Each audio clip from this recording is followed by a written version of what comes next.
Des enfants bien insouciants barbotant dans ce filet d'eau insalubre, de hautes herbes pleines de déchets divers, non loin d'habitations. Un environnement propice à la reproduction de l'anophèle, le moustique femelle vecteur du paludisme. Nous sommes à Ndianoua, dans le département de Tiassalé. Le paludisme, ici, fait partie du quotidien. Les moustiques nous fatiguent parce que l'environnement, même, déjà, l'eau sale, des douches, tout ça, ça nous fatigue beaucoup.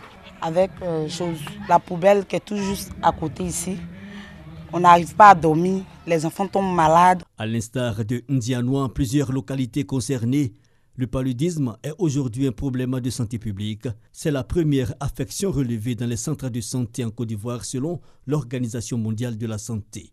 L'État a décidé de réagir. Est née en 2011 la campagne de distribution gratuite de moustiquaires imprégnés. En 2014, la performance de distribution est passée à 96% de couverture selon le ministère de la Santé. Les résultats sont bons, mais nous devons poursuivre l'effort.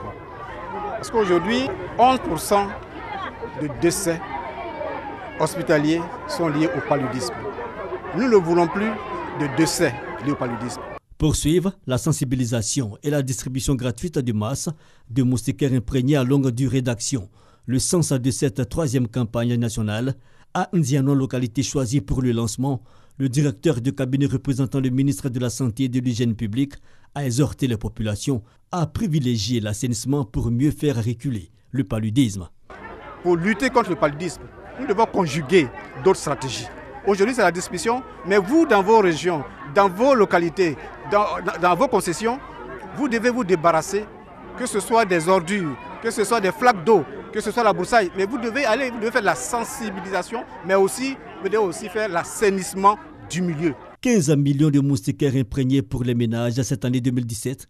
La première phase concerne 18 régions sanitaires et elle ira du 18 au 22 octobre 2017.